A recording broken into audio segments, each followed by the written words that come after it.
Today's episode, well, this event is the first time I've heard it, called Imperial Pro Wrestling. It was filmed on November of 2020, so this one is almost 2 years old. I never seen it, but this was possibly one of the few last appearances of the late New Jack making his appearances before he passed away in March of 2021. But in this one, it features, of course, Thunder Rosa and then rock and roll baby Ricky Morton. So basically, this is a much older one that I had never seen, but I think I'm going to review it because I enjoyed it. There were certain things were a lot more exciting to watch. But also we got NWA Powerrr, AEW Dark, and of course, we entered the aftermath after Vengeance Day from NXT 2.0. The real question now remains, who will be the one to challenge Braun Breaker for the NXT championship? Will it be Dolph Ziggler or Tommaso Ciampa?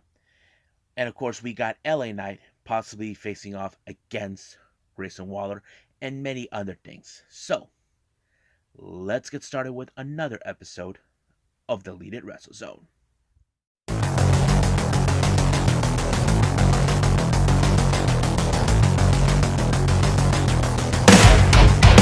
Are you ready? Get up, get up! Get up, get up! Get up, get up! Get up, get up!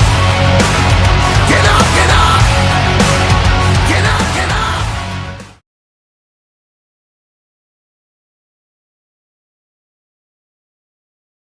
Welcome everybody to the Lead It Wrestle Zone. All things that it's pro wrestling with AEW, NXT, New Japan Pro Wrestling, Impact Wrestling, the National Wrestling Alliance, various promotions, wrestlers, matches, and championships. I am your host, Gerard here. So, let's begin with Imperial Pro Wrestling. This event's called The Rise. This took place on November 21st of 2020. Now, I've never seen this one before. Now, you probably ask yourselves, why am I reviewing an event that's back in 2020 if it's today, 2022? Well, the reason is this. I never heard of this one, and it was basically already on WatchProWrestling.live. So I couldn't resist. So I figured what I thought about this event. So this one had very interesting. Some wrestlers I may have seen on certain, either on other promotions such as AEW, MLW, NWA, or Ring of Honor, wherever. But the first match, we're going to talk about that. We have Dylan McQueen being accompanied by Kenzie Page. I've seen Dylan McQueen before on various occasions on AEW Dark. Same thing with Kenzie Page, who also appeared on AEW Dark, and of course she's currently appearing in NWA, taking on Ben Bishop. Now, I don't know who this guy Ben Bishop is, but practically in this match, you had Kenzie Page giving Dylan McQueen the helping hand in order to win the match. But however, Kenzie kind of messed up. Basically, accidentally got Dylan McQueen by accident, allowing for Ben Bishop to pick up the victory. So basically, she did not look exactly who she was exactly trying to, mess up or trying to do whatever she was trying to do. So it did allow for Ben Bishop to pick up a really good victory by pinning him. So better luck next time, Dylan. Now the next match, this one is a brand new title. They established called is for the cruiserweight title. It was vacant. They had Blanco Toro, Chandler Briggs, and a guy named um, Zach Vincent. Now I have seen Blanco Loco before. The others no. But in this match, it was more like Zach Vincent had no intentions to wrestle. He just wanted to take the title with them, declare himself as the champion. But you know the rules. You have to fight for this title. But Vincent didn't want that. So, of course, basically, Chandler and Blanco actually viewed themselves realizing Zach Vincent is a problem. So they got rid of him for a while and focused on them. And then the moment is when they got swapped. Either it's Vincent with Chandler or Vincent with Blanco. It didn't matter, but it was a pretty good match. But the biggest upset is when Chandler, you know, was able to um, pick up the victory by pinning Zach Vincent. So Zach will not get the title, but Blanco gave Chandler the respect that he deserves. So Chandler is now the new cruiserweight champion. Now the next match, there were too many wrestlers here.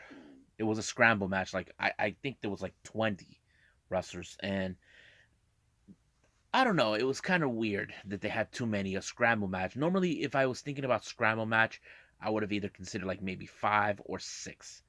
But yeah, it was multiple more. But excuse me. But however, at some point, someone brought a dang tent into the ring. I don't know what was going on. This is not Halloween, but it happened. But here's how it goes: whoever makes the pinfall wins the match.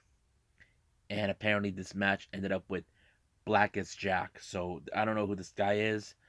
Uh, but it was a very unusual match for me. Like I don't know. It just was unusual. Next up, we have tag team match. We have Josh Cody, Joe Briggs taking on Brandon Tail and Gustavo Aguilera. I have to say this was a really good tag team match, but I have to say I like the cohesive unit between Brandon Tail and Gustavo. They were really impressive, and of course, it was them that put Joe Briggs out of commission with some move that Rocky Romero does. I forgot what he calls it, but it worked. It did allow them for the W with the 1-2-3. Next match, we have third generation wrestler and of course the son of the Rock and Roll Express, Kerry Morton. We're talking about him, the son of Ricky Morton. As you know, he's facing someone you guys are familiarized with. We're talking about James Ellsworth. Yes, guys, the same James Ellsworth from WWE. So, and he brought a friend of his name, the illustrator, whatever he was. But much of this match, that guy was when Kerry Morton was outside the ring, he beats him up. Ref doesn't see it, but the ref sometimes questions, "Were you attacking him?" So basically, that's how it is. But at the moments before the match was over, the ref caught him and threw him out. But Kerry Morton somehow was able to pick up a really good victory by pinning James Ellsworth. So you cannot beat the son of a legend. So sorry, James, you screwed up. Next up, we got women's action. Kenzie Page taking on Thunder Rosa. This was a much intensified match than ever. As you know, Thunder Rosa is one of the most popular female wrestlers around that we have seen so far, and I think this was a pretty good one. But it was Thunder Rosa that walked out with the victory with the Fire Thunder Driver on Kenzie Page, and it was a pretty good one. I think I enjoyed it. Now, our main event, we got Greg Rocket taking on Rock and Roll Ricky Morton. I thought it was a good match. Now, Greg tries everything to put him down, but nothing puts this old guy. You could say Ricky Morton, he's a tough old bastard, but he is. I mean, it's rock and roll, baby. You gotta love him.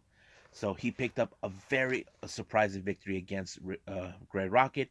But however, he was being attacked by his two buddies, Josh Cody and Joe Briggs. But the surprise encounter was New Jack, who showed up before. Now, this is before he passed away in March of 2021. So I thought it was pretty good. He whacked everybody with all the things that he had in his dang trash can. So, but he did a pretty good promo. I thought it was nice. But yeah. Now, what did I thought about this event? It was okay. It was decent. If I had to rank this one, I give it possibly a 6.5. That's my purview. But if you guys seen this on Watch Pro Wrestling, you should see it. You give your own opinion about that. So that's pretty much it what I got right now. So let's just move on to the next review, and that would be NWA Powerrr.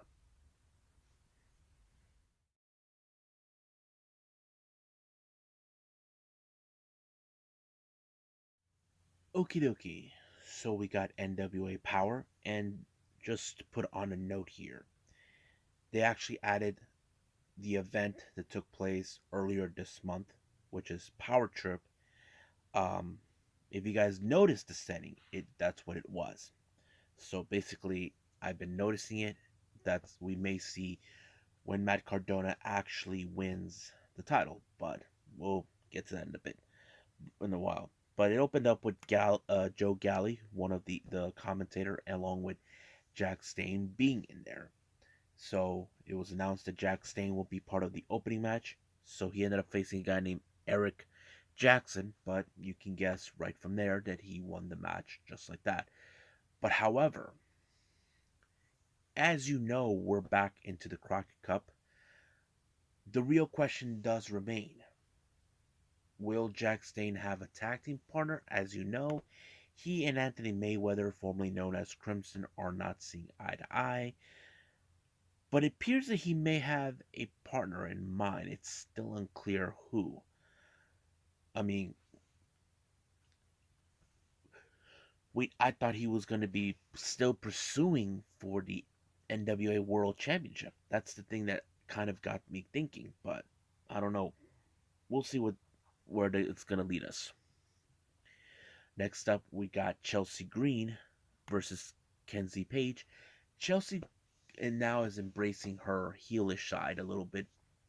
Uh, she kind of comes out with a different attitude and all of that. Even when she tossed Kenzie Page outside the ring, demanding the ref to count it out. But however, it did not end it that way. But it did finish off with her rolling up Kenzie and pick up a really good victory and skip that out of there.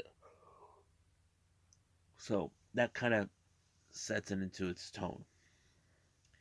Now our next match is more of a 2 out of 3 falls match. We have Colby Corino versus Red Titus. I thought this match was pretty good. First round goes to Titus, and then second round goes to Corino. But as you know, Corino, he sometimes tried to be a bit more, trying to find ways to win his matches, but this time he actually pulled it off by beating Red Titus. So he wins his match. Now, our main event is the NWA Women's Championship. Taryn Terrell versus Camille. Now, I would say this is a pointless match because Taryn Terrell, she acts like she can still take on Camille, but come on, you look at Camille, she's a powerhouse. You know there's no way he could win that match.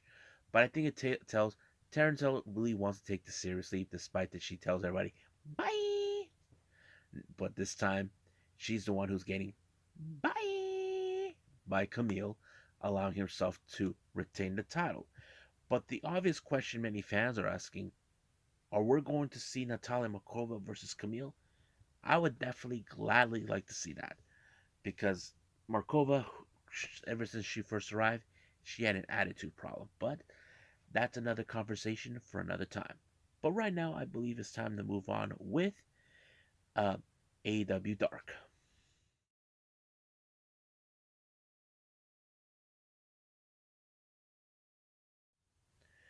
Okay, so we got AEW Dark opening match, Varsity Blondes, Griff Garrison and Brian Pillman Jr., along with the unusual behavior of Julia Hart, taking on Marcus Cross and Guillermo Reyes. But you can, no Rosas, as you can guess, well, Julia's still being like not herself, not since she got missed with the Black Mist by uh, Malachi Black. But however, the Varsity Blondes, still the Varsity Blondes, thanks to Griff Garrison's springboard off the ropes with the lariat, allowing themselves to win the match.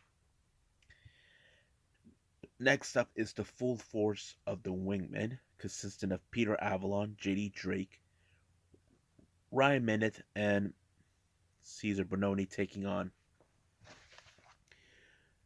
Southern Chun, Caleb Kennedy, Rohit Raju, a familiar name, and Karam. However, this match was more. It started with, of course, the wingmen attacking their opponents and then their opponents attacking them back. Well, it kind of went in that way, but however, it was Peter Avalon that picked up the victory for his team, and that's one for the wingmen. Now, our next match, we have Sky Blue versus Ruthie J. A pretty good match. You know, Sky Blue, as you know, she's some of the fan favorite. She is a fan favorites by many fans who know who she is, and she did a pretty good job. And she pulled off that one move. I don't know what you call it. where she gets the opponent to land really hard on the mat, and she picked up a really good victory on that. Next up, we have two behemoths. We have Nick Comoroto with the Factory taking on this guy named Lamar Diggs. I have to say this one is a really big one where you have, of course, two huge dudes. However, Nick Comoroto was the one who picked up the victory by pinning Lamar, and it was over right there. Next up, we got 10 of the Dark Order along with his boss, -1, taking on Ben Bishop. Now, Ben Bishop is a huge dude, and I just recently mentioned him on the Imperial Pro Wrestling. Uh, but you probably ask yourselves, can he put him in the Nelson lock? Well, he did, and that's how he was able to put him out. Next up, we got Fuego del Sol versus, of course, uh, David Ali. Pretty good match. Fuego finished him off with the stomp on the back of the head, and it was over from there. Now our next match we have is Serpentico taking on Matt Sydal. You know, Luther is still being a little annoying with his little voice, but however, Matt Sydal walked out as the victor when he rolled up Serpentico with the 1, 2, 3. So you can guess right away that's how it happened. So that's pretty much it what we got with AEW Dark, and I believe we should end it with NXT 2.0.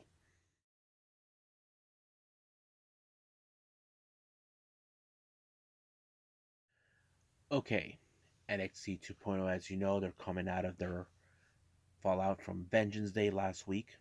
Opened up with Braun Breaker, as you know, being still the champion.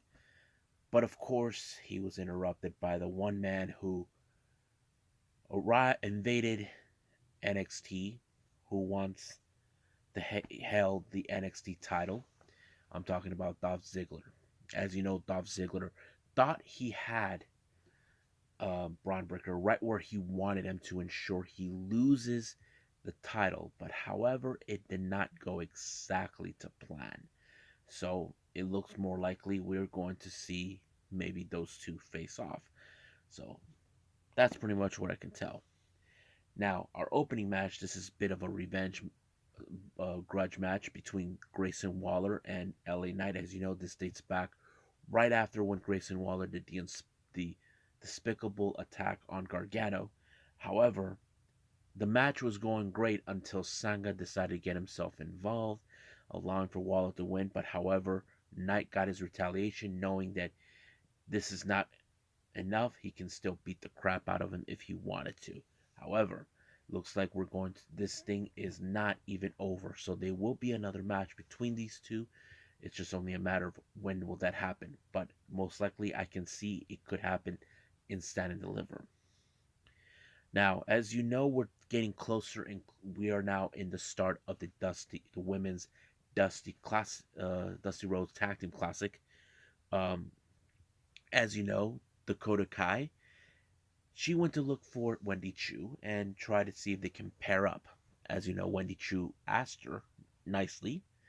Uh, Basically, it was more like um, a desperation move, even though Dakota Kai admits that she doesn't have the best track record when it comes to tag team partners. I mean, who could blame her? But however, continue on with the involvement of the women's Dusty Classics. We have, of course, well, Cora Jade took Raquel Gonzalez to one of those trekking adventure camps where you're climbing up, doing zip lines. Basically, Raquel kind of admitted that she's afraid of heights. I thought it was a funny moment. I mean, you look at Cora Jade; she's a bit of a daredevil. I mean, who could forget what she did in the War Games when she jumped off the top and broke her arm? Like, I mean, she lives dangerously. But however, but speaking of the women's Dusty, the current NXT Women's Champions, um, Women's Tag Team Champions, Gigi Dolan and Jay Z are believe that nobody has the capability. Now, A lot of people are saying the fan favorites to win could be Raquel Gonzalez and Cora Jade or Io Shirai and Kylie Ray. So that kind of goes in, but they don't believe that they have what it takes to beat them. But however, this is just the start of the match. So right now we have for the first round for the Women's Dusty Cup, we have Kaylee Ray and Io Shirai, who are now been declared as the most dangerous team, taking on the unusual team up between Lash Legend and Mari Miller. As you know, last time they teamed up, things didn't go their way. But however, I think the cohesive between both Kaylee Ray and Io Shirai has worked fittingly. They both did an amazing moonsault, but it was the genius of the Sky, Io Shirai, that picked up the victory. Now, during this time, as you know, Dante Chen, he basically wants revenge for Duke Hudson for attacking him. And he did got his revenge. He attacked him from behind, but however, it was no good. Apparently, he tried to break his legs until he did like some sort of like a razor's edge type move on him and allowing himself to win. So now we have a bit of a comedy routine. We have Brooks Jensen, who is trying to get out of the friend zone because he likes Caden Carter. I thought it was funny. He made him, Josh Briggs made him talk for an hour and a half. But Fallon Henley helped him out with the profile. But I thought it was really funny. Now, our next segment, as you know, Carmelo Hayes goes out saying that he is the A champion, retaining the North American title against Cameron Grimes. And of course, Trick Williams setting up the point. However, there is one person who is still undetermined who that he hasn't been defeated. Now, however, Carmelo Hayes had no interest of going to Stand and Deliver, but however, looks like Pete Dunne wants that. He wants to challenge for the North American Championship. But however, he was Trick Williams and Carmelo Hayes were attacked by Cameron Grimes. You see Trick Williams open his mouth saying that he has to go through him, and that's exactly what happened. He ended up in the match with Cameron Grimes, and Trick Williams pulled every stop, but of course it was the cave-in that allowed for Cameron Grimes to win the match. So this is not a happy camp for Carmelo Hayes, but we'll see what happens then. Now, as you know, recently Ciampa and Brock Breaker had some words of exchange. Looks like they want to have a rubber match. Now, if you guys don't know what that means, it means they're going to have multiple matches around back to back, a week, 1 week, and the next, and the next. That kind of goes into that play. But however, we'll see where they're going to go. Now, we have, of course, Andre Chase. As you know, Andre Chase has been viciously attacked by Von Wagner. He asked for a challenge, but however, he acts like he has no balls to answer him. But basically, it did. Later on, it did reveal that they are responding and they're saying that you're just living in Von Wagner's world. So basically, this is going to be maybe a bit of a different feud than we expected. Now, we just saw the debut of Nikita Lyons taking on Kayla Inlay. I have to say, Nikita Lyons did pretty good. You know, I think she will be a rising star into becoming the NXT Women's Champion. She was pretty impressive, so I give her a thumbs up for that. Now, backstage, we see Duke Hudson making out with Parada. And, of course, Indy did not like that. And then, of course, he said something back to Indy, but something did not like Dexter. So basically, things are not going to go well for that. Now, as you know, last week we have brand new, the winners of the Men's Dusty Cup, the Creed brothers, along with Malcolm Bivens, that come out saying that Imperium, they claim this and that. They don't believe that. They don't have NCAA championships. They never won the Dusty Classic, and that kind of puts them in. And not to mention, Malcolm Bivens keeps calling Gunther Gunner, so he did not like that. However, ended up with a brawl between both Imperium, Eigner, and Bartel with the Creed brothers, while Walter confronts Malcolm Bivens, but Solo Sikoa, who wants a piece of him, gave him a super kick. So we will see those two. It's already been announced during an interview by Solo Sikoa that he will have him next week. But however, Solo Sikoa does not need the backing of Malcolm Bivens, but we'll see what happens then. Now, recently we have been watching Joe Gacy took an interest in Draco Anthony. So basically, there's a video footage that was said that they had a talk with him. It's still unclear what it is about, but looks like we will see Harlan and Draco Anthony face off down the line. Now, our next match is the Women's Dusty Cup. First round, we have Tatum Paxley, who is now being eyed to be joining, how do I say, the um, Diamond Mine. Also, Ivy Niles in it, taking on KZ Canizaro and Kaden Carter. I thought this match was great. I think it was pretty good. I liked it. And of course, the combination, I have to say, KZ and Kaden are also amongst the fans' favorites that could win this match. And I say I believe that too. And it was Katie Canizaro who pulled off the 450 splash, and it was over right there. Now, our main event is Dolph Ziggler versus Tommaso Ciampa. The match was until brutal, until insane, until one moment a cameraman attacked Tommaso Ciampa and allowing for Dolph Ziggler to win. However, that cameraman revealed to be himself to be Robert Roode attacking Ciampa, and then Bron Breakker shows up saying, "You know what? Let's get this fight started." So basically, it turned into a brawl, and that's how it ended. So I have to say, NXT 2.0 was pretty good on this one. Uh, we'll see what happens next week, but we cannot forget NXT Level Up coming up very soon. So that's pretty much it. So I got one bit of a news update for everybody. Believe this one, you may know this individual I'm going to talk about.